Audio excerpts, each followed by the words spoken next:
أعوذ بالله من الشيطان الرجيم بسم الله الرحمن الرحيم أرأيت الذي ينهى عبدا إذا صلى أرأيت إن كان على الهدى أو أمر بالتقوى صدق اللہ العظیم۔ یہ جو آیتیں تلاوت کی گئی ہیں یہ آیات 30ویں پارے سورہ علق کی آیات ہیں۔ سورہ علق یہ مکی صورتوں میں سے ہے اور اس صورت میں 19 آیات ہیں۔ گزشتہ اتوار کو اس صورت کی ابتدا کی گئی تھی اور اس کی 8 آیتیں مکمل ہو گئی تھیں۔ جیسا کہ بتلایا گیا تھا کہ اس صورت کی ابتدائی 5 آیتیں وہ آیات ہیں جو سب سے پہلے نازل ہوئی ہیں۔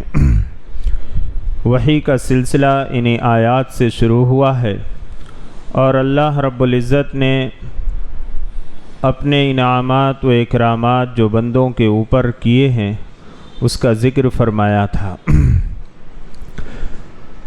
پھر یہ بات آئی تھی، اللہ تعالیٰ نے فرمایا تھا علم الانسان ما لم یعلم، کہ اللہ تعالیٰ نے انسان کو وہ باتیں سکھلائیں جو وہ جانتا نہیں تھا۔ اللہ رب العزت نے وہ باتیں سکھلائیں جو انسان جانتا نہیں تھا۔ اس سے پہلے سب سے پہلے انسان حضرت آدم علیہ السلام کو بھی مراد لے سکتے ہیں اور خود اپنی ذات کو بھی، کہ جب انسان پیدا ہوتا ہے تو اسے کچھ معلوم نہیں رہتا، اور پھر جیسے جیسے اس کی عمر بڑھتی ہے اس کے علم میں اضافہ ہوتا ہے، وہ اللہ رب العزت اسے عطا فرماتے ہیں۔ پھر اللہ تعالیٰ نے فرمایا کہ اس تخلیق کا اور اس انعام و اکرام کا تقاضا تو یہ تھا کہ بندہ اللہ کے سامنے اپنے آپ کو جھکا دیتا، اس کی اطاعت و فرما برداری کرتا، لیکن صورتحال یہ ہے کہ اللہ رب العزت نے اس کی تخلیق کی، اسے انعام و اکرام سے نوازا، لیکن بندہ سرکشی کرنے لگتا ہے۔ کلا ان الانسان لیطغی، اللہ تعالیٰ نے فرمایا کہ سچ مچ انسان سرکشی پر اتر آتا ہے، نافرمانی پر اتر آتا ہے، جبکہ اس کا تقاضا یہ تھا کہ اللہ کے سامنے اپنے آپ کو جھکاتا، اللہ کی اطاعت و فرما برداری کرتا، کہ تخلیق سے لے کر اور اس کو علم سکھانے تک اور ہر چیز کا شعور عطا فرمانے تک اللہ رب العزت ہی کی ذات نے یہ چیزیں عطا فرمائی ہیں۔ اس کا تقاضا یہ تھا کہ اللہ کی فرما برداری کرتا، لیکن اللہ تعالیٰ فرماتے ہیں کہ انسان سرکشی کرتا ہے۔ اور رآہ استغنی، سرکشی اس لیے کرتا ہے کہ وہ سمجھتا ہے کہ میں بے نیاز ہوں، میں کسی کا محتاج نہیں ہوں، حالانکہ قدم قدم پر اللہ کا محتاج ہے۔ ایک قدم اٹھانے کے لیے بھی اللہ کا محتاج، سانس لینے میں بھی اللہ کا محتاج، ایک لقمہ کھانے کے لیے بھی اللہ کا محتاج، اور اس کو ہضم کرنے کے لیے بھی اللہ کا محتاج، اس سے خون بننے کے لیے بھی اللہ کا محتاج، اور پھر وہ لقمہ جو کھاتا ہے، جو غذا کھاتا ہے، وہ پھر گندگی بن کر اس کو نکالنے کے لیے بھی اللہ کا محتاج ہے۔ اللہ کا محتاج اس گندگی کو بھی نکالنے کے لیے ہے۔ اس لیے اللہ تعالیٰ نے اور اللہ تعالیٰ کے پیارے حبیب سرکار دو عالم صلی اللہ علیہ وسلم نے جو ہمیں دعا سکھلائی ہے کہ بیت الخلاء سے جب ہم نکلیں، ضرورت سے فارغ ہونے کے بعد جب ہم نکلیں تو دعا پڑھیں، غفرانک الحمدللہ الذی اذھب عنی الاذی وعافانی، کہ اللہ تمام تعریف تیرا شکر ہے کہ تو نے ہم سے گندگی کو دور کر دیا اور عافیت عطا فرمائی۔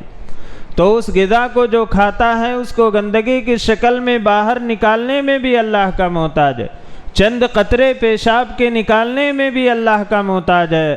اگر پیشاب کے قطرے نہ نکلیں، بند ہو جائیں، تو پھر لاکھوں روپے انسان کو خرچ کرنا پڑتا ہے، بسا اوقات اسی حالت میں انسان کو موت بھی آ جاتی۔ تو اللہ تعالیٰ فرماتے ہیں کہ بندہ یہ سمجھتا ہے کہ میں بے نیاز ہوں، میں محتاج نہیں ہوں۔ اللہ تعالیٰ کا بھی محتاج ہے، دنیا میں بھی ایک دوسرے کا محتاج ہے۔ کوئی فیکٹری کا مالک ہے تو وہ سینکڑوں مزدوروں کا محتاج ہے، کوئی آفیسر ہے تو اپنے ماتحتوں کا محتاج ہے، کوئی مال و دولت والا ہے تو بھی وہ دوسرے لوگوں کا محتاج ہے۔ اللہ نے اس دنیا کے نظام کو ایسا بنایا ہے کہ ایک دوسرے کی ضرورت دوسرے سے لگی ہوئی ہے۔ اللہ تعالیٰ فرماتے ہیں کہ انسان یہ نہ سمجھے کہ میں کسی کا محتاج نہیں ہوں، میں جو ہے غنی ہوں۔ اللہ رب العزت غنی ہے۔ اللہ تعالیٰ فرماتے ہیں یا ایھا الناس انتم الفقراء الی اللہ واللہ هو الغنی الحمید، کہ اے لوگو تم سارے کے سارے لوگ محتاج ہو، فقیر ہو، اللہ ہی بے نیاز ہے، اللہ ہی غنی ہے۔ تو بندے کو یہ نہیں سمجھنا چاہیے کہ میں کسی کا محتاج نہیں ہوں، میں بے نیاز ہوں۔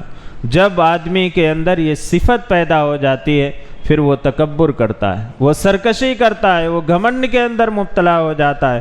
ان الی ربک الرجعی، اللہ تعالیٰ فرماتے ہیں کہ یقیناً تجھے اپنے رب کے پاس ہی لوٹ کر جانا ہے، تو بے نیاز نہیں ہے، تو دنیا میں جو عمل کرتا ہے اس کا حساب دینا ہے۔ ارأیت الذی ینہی، یہ جو آگے آیات آ رہی ہیں یہ آیات مفسرین کرام نے لکھا ہے کہ یہ ابو جہل کے بارے میں نازل ہوئی ہیں۔ جو قرآن کی نزول یعنی جو ابتدائی 5 آیتیں ہیں اس کے بہت بعد یہ نازل ہوئی ہیں۔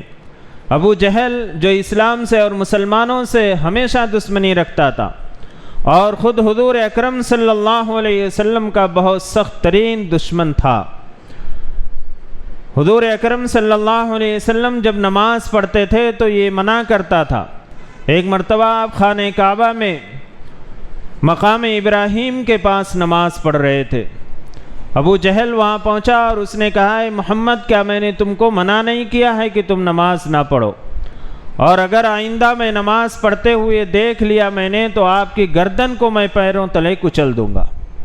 اور اس نے بڑی سخت باتیں کہیں، نعوذ باللہ۔ حضور اکرم صلی اللہ علیہ وسلم نے بھی اس کو 2-4 سخت جملے کہے۔ اس پر اس نے یہ کہا کہ آپ کو معلوم نہیں کہ میرا خاندان، میرا جتھا مکہ کے اندر کتنا بڑا ہے اور کتنے لوگ میرے ساتھ ہیں۔ اس پر یہ آیات نازل ہوئیں۔ اللہ تعالیٰ فرماتے ہیں ارأیت الذی ینہی، کیا آپ نے اس شخص کو دیکھا نہیں جو روکتا ہے عبدا اذا صلی، ایک ایسے بندے کو جب وہ نماز پڑھتا ہے۔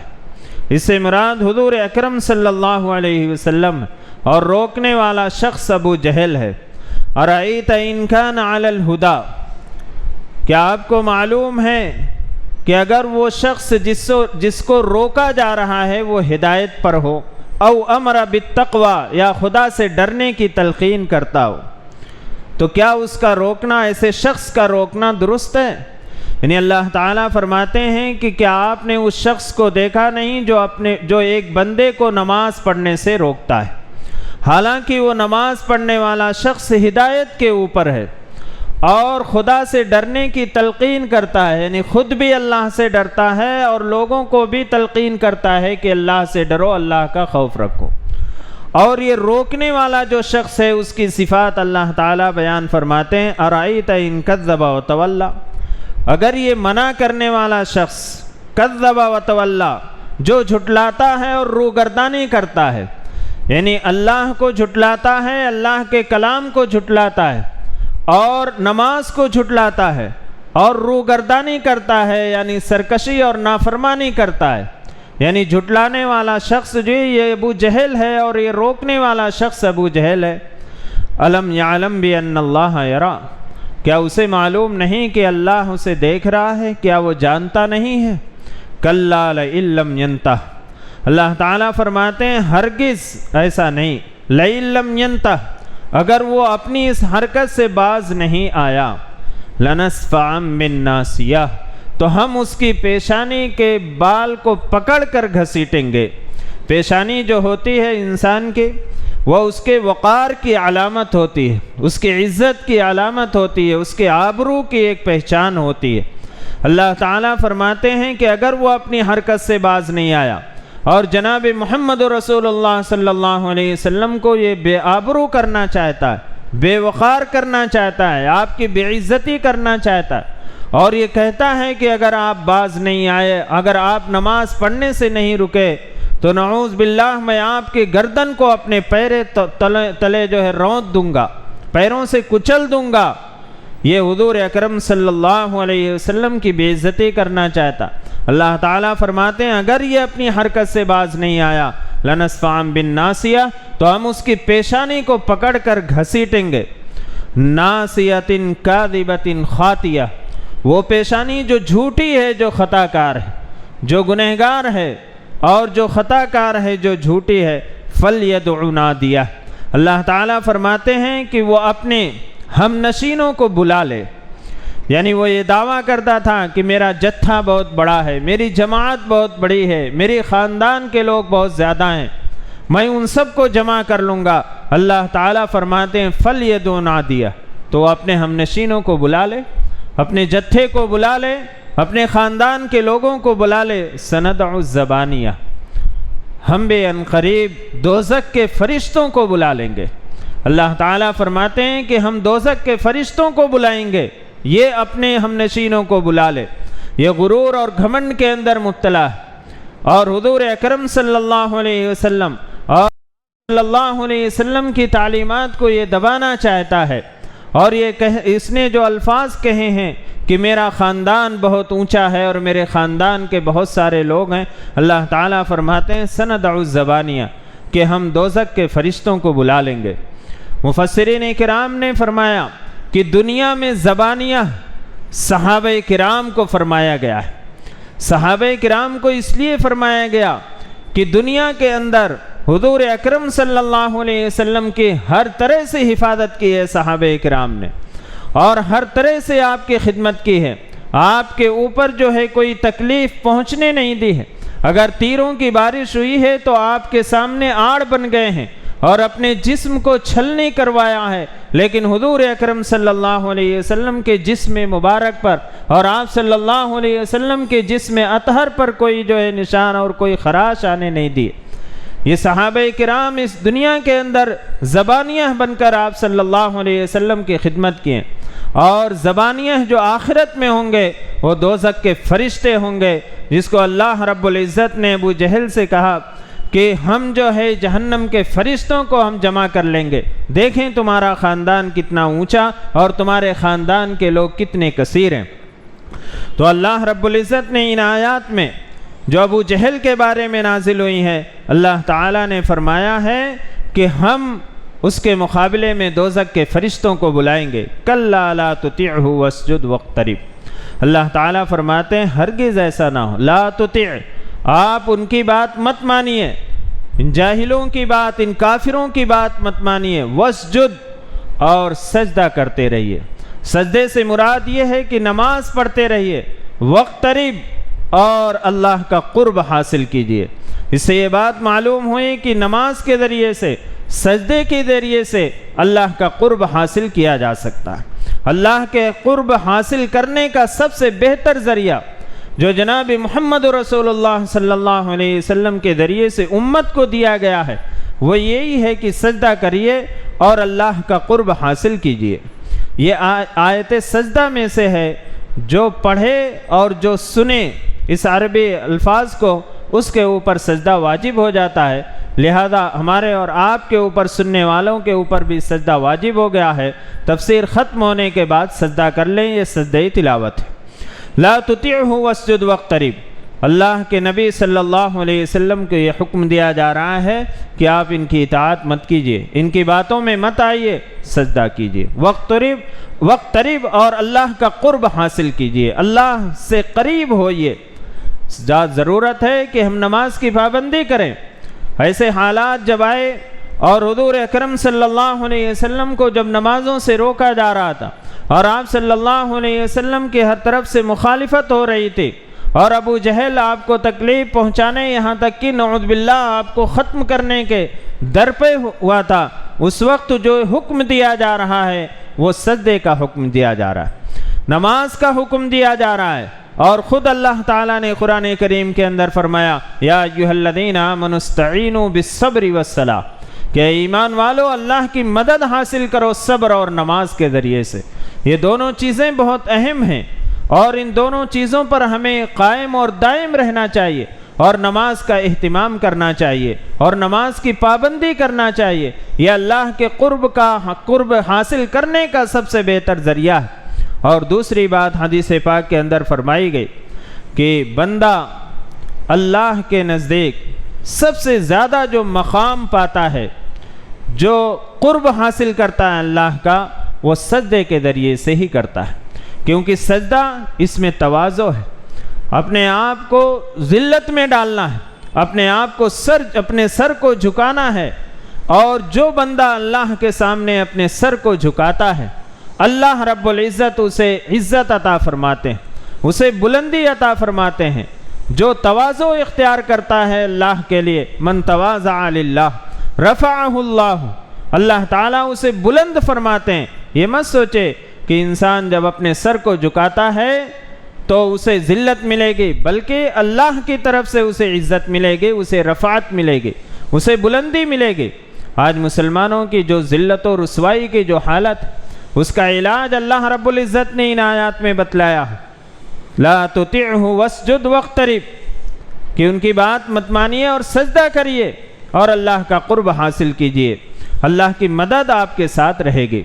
تو ان آیات میں اللہ تعالیٰ نے خاص طور سے جو نماز سے روکتے ہیں، آج ہمارا یہ حال ہے، مسجدوں کے اندر لکھ کر ہم لگا دیتے ہیں فلاں لوگوں کا داخلہ منع ہے، فلاں جماعت کے لوگوں کا داخلہ منع ہے، یہ فلاں جماعت کی مسجد ہے، یہ بھی اسی روکنے میں داخل ہے، اور یہ بھی اسی سزا کے مستحق ہوں گے جو آج مسجدوں میں لکھ کر لگا دیتے ہیں کہ یہ فلاں جماعت کی مسجد ہے، اس میں فلاں جماعت کا داخلہ ممنوع ہے، یہاں اس مسجد میں وہ نہیں آ سکتے، نماز نہیں پڑھ سکتے۔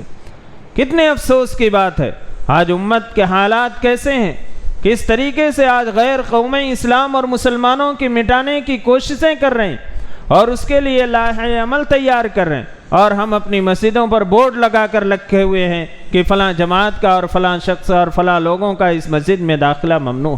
کس قدر ہمارے اندر اختلاف اور انتشار ہے، آج غیر متحد ہو رہے ہیں، وہ آپس میں ایک دوسرے کے ساتھ جو ہے مل کر مسلمانوں کے خلاف سازشیں کر رہے ہیں اور مسلمانوں کو ختم کرنے اور اسلام کے ختم کرنے کی کوششیں کر رہے ہیں، اور ہم اپنے بھائیوں سے لڑ رہے ہیں۔ یہ جو دیندار طبقہ سمجھا جاتا ہے، جو مسجدوں میں آنے والا طبقہ ہے، آج وہ مسجدوں میں لکھ کر لگا دیا کہ فلاں جماعت کا داخلہ اس مسجد کے اندر ممنوع ہے۔ افسوس کی بات، یاد رکھیں یہ انہی لوگوں میں شامل ہیں جو لوگ اللہ کے نبی صلی اللہ علیہ وسلم کو، یا اس زمانے میں جو لوگ نماز سے روکتے تھے، آج ان کا بھی شمار انہی لوگوں کے ساتھ ہوگا۔ تو اللہ رب العزت نے یہ جو آخری آیات ہیں، ان آیات میں خاص طور سے یہ ہدایت دی ہے کہ نماز سے کسی کو روکا نہ جائے۔ ابو جہل خود تو نماز نہیں پڑھتا تھا، خود جو ہے تقوی اختیار نہیں کرتا تھا، لیکن حضور اکرم صلی اللہ علیہ وسلم کو نماز سے روکتا تھا۔ تو ان آیات پہ یہ سورہ مکمل ہو گئی۔ اگلی جو سورہ ہے سورۃ القدر، اس کو انشاءاللہ جو ہے آئندہ شروع کریں گے، اور آئندہ جو ہے 2 اتوار تفسیر نہیں ہوگی، میں سفر پہ جا رہا ہوں، انشاءاللہ واپسی کے بعد ہوگی۔ دوسری بات یہ عرض کرنی تھی کہ عید الاضحیٰ کا موقع ہے، اور آنے والے جمعرات کو عید الاضحیٰ ہے۔ اس میں خاص طور سے قربانی کا عمل کیا جاتا ہے، اور یہ قربانی کا عمل بڑی فضیلت والا عمل ہے۔ جناب محمد رسول اللہ صلی اللہ علیہ وسلم نے فرمایا کہ قربانی کے جو 3 دن ہیں، یہ 3 دن میں اللہ کے نزدیک، اللہ کے راستے میں خون بہانے سے زیادہ کوئی عمل پسندیدہ نہیں ہے۔ اس لیے اللہ نے جن کو وسعت دی ہے، گنجائش دی ہے، اور جن کے اوپر قربانی واجب ہے، ان کو قربانی کرنا چاہیے۔ حدیث پاک میں فرمایا گیا، ابن ماجہ کی روایت ہے کہ اگر کوئی شخص جس کے اوپر قربانی واجب ہے، اور اگر وہ قربانی نہیں کرتا ہے، تو جناب محمد رسول اللہ صلی اللہ علیہ وسلم نے فرمایا کہ وہ میری عیدگاہ میں نماز عید ادا کرنے کے لیے نہ آئے۔ بڑی سخت وعید ہے۔ اس لیے اگر اللہ تعالیٰ نے گنجائش دی ہے تو ایک چھوٹا جانور، اور اگر گنجائش نہیں ہے اتنی لیکن قربانی تو واجب ہے، چھوٹا جانور نہیں لے سکتے تو بڑے جانور میں ایک حصہ کر کے اپنی قربانی کے جو واجب ہے اس واجب کو ادا کریں۔ یہ قربانی اپنی طرف سے بھی، اور اگر بیوی پر واجب ہے، عموماً بعض گھروں میں ایسا ہوتا ہے کہ شوہر پر قربانی واجب نہیں رہتی لیکن بیوی پر واجب رہتی ہے۔ شوہر کے پاس مال نہیں رہتا لیکن بیوی کے پاس زیور رہتا ہے، سونے چاندی رہتی ہے جو نصاب کو پہنچ جاتی ہے۔ عموماً اس میں کوتاہی ہوتی ہے کہ عورتیں جن کے اوپر قربانی واجب ہے وہ اس طرف متوجہ نہیں ہوتی، اور بسا اوقات شوہر کے اوپر قربانی واجب نہیں ہے لیکن شوہر اپنی طرف سے قربانی کر دیتا اور بیوی کی طرف سے نہیں ہوتی۔ اس کا خاص خیال رکھیں کہ اگر بیوی کے اوپر قربانی واجب ہے تو بیوی کی طرف سے کریں پہلے، اور اگر شوہر کے اوپر قربانی واجب نہیں ہے تو شوہر کی طرف سے کرنا ضروری نہیں۔ اگر نفلی قربانی کریں تو اس کا بہت زیادہ اجر و ثواب ہے۔ اللہ کے نبی صلی اللہ علیہ وسلم نے فرمایا کہ کل قیامت کے دن یہ قربانی کا جانور اپنی بالوں اور کھالوں اور اپنے کھر کے ساتھ یہ خدا کی بارگاہ میں حاضر ہوگا، اور اس کے جسم کے اوپر جتنے بال ہوں گے اتنی نیکیاں ملیں گے۔ اس لیے قربانی جو ہے، جن کو اللہ نے وسعت اور گنجائش دی ہے ان کو کرنا چاہیے اور ایک سے زائد کرنا چاہیے۔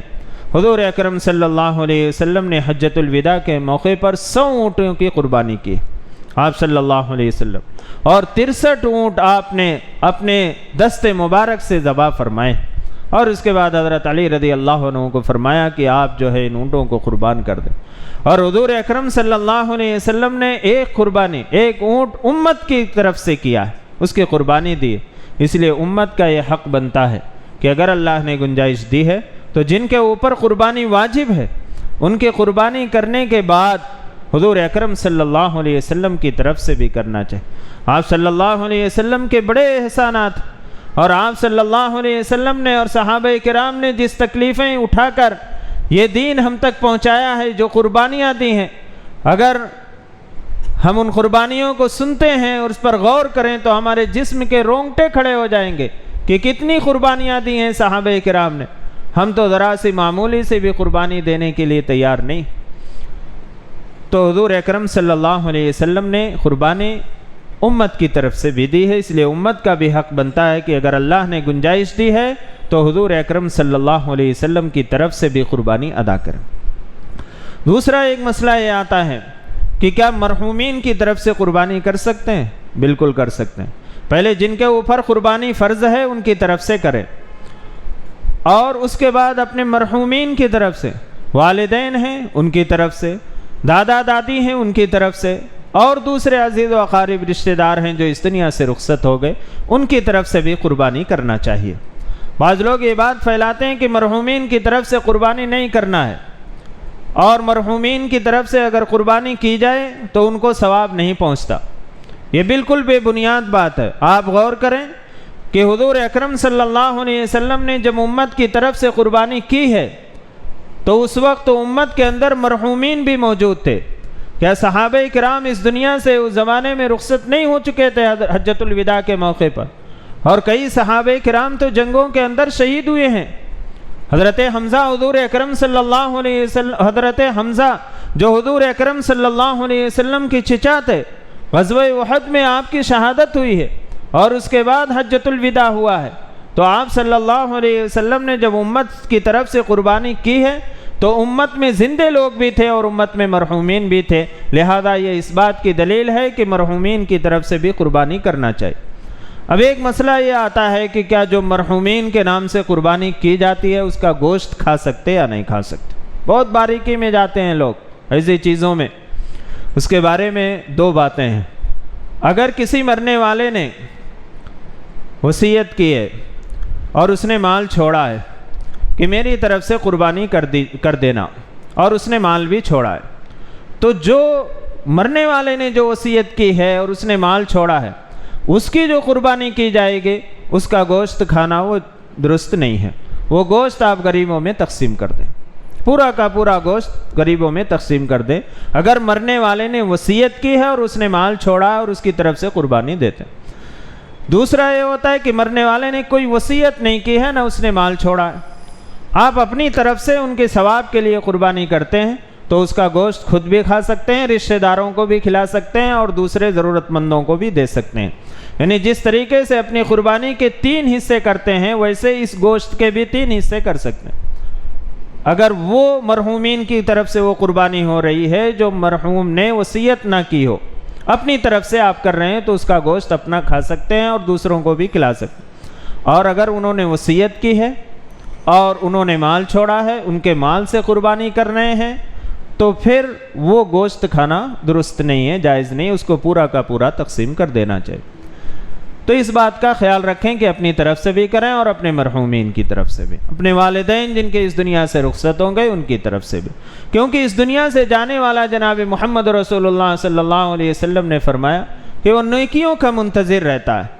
جیسے پانی میں کوئی ڈوبنے والا یہ سوچتا ہے کہ اگر کوئی تنکا مل جائے اس تنکے کے سہارے سے میں بچ جاؤں اور کنارے پہنچ جاؤں، ایسے ہی اس دنیا سے جو چلا گیا ہے وہ چاہتا ہے کہ کوئی نہ کوئی نیکی میرے حق میں جو ہے وہ پہنچ جائے، تاکہ میرے اگر وہ نیک ہے تو اس کی نیکیوں میں اضافہ ہو جائے، اور اس کے عیش و آرام میں جو نعمتیں ملی ہیں اس کی نعمتوں میں اضافہ ہو جائے، اور اگر وہ گنہگار ہے، خدا کی پکڑ میں ہے، تو اس پکڑ سے اس کو چھٹکارا مل جائے۔ وہ ہمیشہ اس کی جو ہے جستجو، اس کی آرزو میں رہتا ہے کہ میرے گھر والوں کی طرف سے، میرے اولاد کی طرف سے، میرے عزیز و اقارب رشتہ داروں کی طرف سے کوئی نیکی مجھے پہنچ جائے۔ تو اس لیے مرحومین کی طرف سے بھی اگر اللہ نے گنجائش دی ہے تو ان کے نام سے بھی قربانی کرنا چاہیے، اور ان کا ثواب بھی اس کا پہنچتا ہے، اور خود کرنے والے کو بھی اس کا ثواب ملتا ہے۔ تو یہ چند باتیں تھیں، اور خاص طور سے قربانی کے معاملے میں ذرا دکھاوے سے اور لوگوں کے بتلانے سے بچنا چاہیے، اور اپنی زبان پہ یہ نہیں لانا چاہیے کہ میں 10 بکرے لایا، 15 لایا، 50 لایا، نہیں۔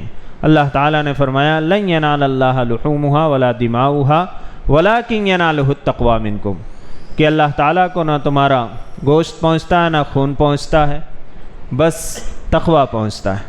تمہارے دل کی کیفیت کیا ہے، تم نے کس نیت سے قربانی کی ہے؟ کیا لوگوں کو دکھانے کے لیے، سماج میں اپنے آپ کو بڑا بننے کے لیے، کہ لوگ سمجھیں کہ فلاں صاحب کے ہاں اتنے بکرے قربان ہوئے؟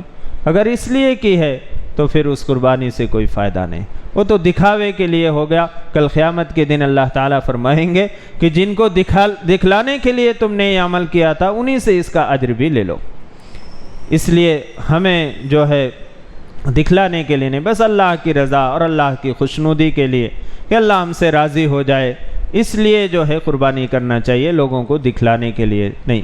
اور جہاں تک ہو سکے گوشت کو تقسیم کرنے کی، غریبوں میں تقسیم کرنے کی کوشش کرنا چاہیے۔ زیادہ سے زیادہ اپنے پاس رکھ لینا اور اس کو کئی مہینوں تک کھانا یہ اچھی بات نہیں ہے۔ اللہ رب العزت کھلانے والے، اللہ نے جب جس موقع پر جس وقت جو کھانا ہمیں لکھا ہوگا کھانے کے لیے وہ تو ہمیں مل کر رہے گا، اسے کوئی ٹالنے والا نہیں۔ اللہ کے رزاق ہونے پر ہمیں بھروسہ اور یقین ہونا چاہیے کہ اللہ رب العزت رزاق ہے، اللہ نے پیٹ بنایا ہے تو اس کے بھرنے کا بھی انتظام اللہ تعالیٰ ہی کریں گے۔ یہ چند باتیں تھیں جو آپ حضرات کے سامنے عرض کی گئیں۔ اللہ رب العزت مجھے بھی اور آپ سب کو عمل کی توفیق عطا فرمائے، آمین۔ وآخر دعوانا الحمدللہ رب العالمین، الحمدللہ رب العالمین والعاقبۃ للمتقین، والصلاة والسلام علی سید الانبیاء والمرسلین محمد وعلی آلہ واصحابہ اجمعین۔ ربنا آتنا فی الدنیا حسنۃ وفی الآخرۃ حسنۃ وقنا عذاب النار۔ ربنا فاغفر لنا ذنوبنا وکفر عنا سیئاتنا وتوفنا مع الابرار۔ ربنا فاغفر لنا ذنوبنا وكفر عنا سيئاتنا وتوفنا مع الأبرار۔ اللهم ارحمنا وأنت خير الراحمين، اللهم ارزقنا وأنت خير الرازقين، اللهم اشف مرضانا ومرضى المسلمين في كل مكان، اللهم اغفر لموتانا وموتى المسلمين، اللهم اقض حاجاتنا وحاجات المسلمين، يا حي يا قيوم يا ودود يا ذو العرش المجيد، یا فعال لما یرید، یا رحم الراحمین۔ آپ رب العالمین ہیں، سارے جہان کے پالنے والے ہیں، آپ رحمان ہیں، بڑی بڑی خطاؤں کو معاف فرمانے والے، آپ رحیم ہیں، بار بار معاف فرمانے والے ہیں، آپ کریم ہیں، بلا استحقاق بہت ساری نعمتوں سے نوازنے والے ہیں۔ یا رحم الراحمین، آپ نے ہمیں دین و دنیا کی بہت ساری نعمتیں عطا فرمائی ہیں، ان نعمتوں کے عطا فرمانے میں آپ تنہا مالک ہیں، آپ کا کوئی شریک نہیں ہے۔ یا رحم الراحمین، جہاں آپ نے ہمیں دین و دنیا کی بہت ساری نعمتیں عطا فرمائی ہیں، وہیں ہم سب کو مغفرت کی تامہ نعمت سے بھی مالا مال فرما دیجئے۔ یا رحم الراحمین، ہم سب کی مغفرت فرما دیجئے۔ یا رحم الراحمین، ہم سب کی خطاؤں کو، لغزشوں کو درگزر فرما دیجئے۔ یا رحم الراحمین، جو بیمار ہیں انہیں شفائے کاملہ عاجلہ دائمہ مستمرہ عطا فرمائیے۔ یا رحم الراحمین، ہم سب کی روزی میں خوب برکت عطا فرمائیے، حلال پاکیزہ روزی عطا فرمائیے، حرام کمائی سے تا حیات ہماری بھی، ہمارے آنے والی نسلوں کی بھی حفاظت فرما لیجئے۔ یا رحم الراحمین، حضور اکرم صلی اللہ علیہ وسلم کی سچی محبت و اطاعت ہمارے دلوں کے اندر پیدا فرما دیجئے۔ آپ صلی اللہ علیہ وسلم کی سنتوں پر عمل کرنا آسان فرما دیجئے۔ آپ صلی اللہ علیہ وسلم کی سنتوں سے محبت اور عشق پیدا فرما دیجئے۔ یا رحم الراحمین، جب تک زندگی عطا فرمائیے، ایمان اور عمل صالح پر قائم اور دائم رکھیے، اور جب اس دنیا سے جانے کا وقت آئے، ہم سب کا خاتمہ خاتمہ اکمل ایمان پر نصیب فرمائیے۔ یا ارحم الراحمین، ہم میں سے جن کے والدین یا ان میں سے کوئی ایک باحیات ہیں، یا ارحم الراحمین ان کی عمروں میں برکت عطا فرمائیے، انہیں صحت و تندرستی عطا فرمائیے، ان کے سایہ عاطفت کو ہمارے سروں پر تا دیر قائم اور دائم رکھیے، اور ہم میں سے جن کے والدین یا ان میں سے کوئی ایک اس دنیا سے رخصت ہو گئے، یا ارحم الراحمین ان کی مغفرت فرما دیجیے، ان کے درجات کو بلند فرما دیجیے، انہیں کروٹ کروٹ جنت نصیب فرمائیے، جنت الفردوس میں اعلیٰ مقام عطا فرمائیے، امت مسلمہ کے تمام مرحومین کی مغفرت فرما دیجیے۔ یا ارحم الراحمین، حضور اکرم صلی اللہ علیہ وسلم کے صدقے طفیل ہماری دعاؤں کو قبول و منظور فرما لیجیے۔ ربنا تقبل منا انک انت السمیع العلیم وتب علینا انک انت التواب الرحیم برحمتک یا ارحم الراحمین والحمد للہ۔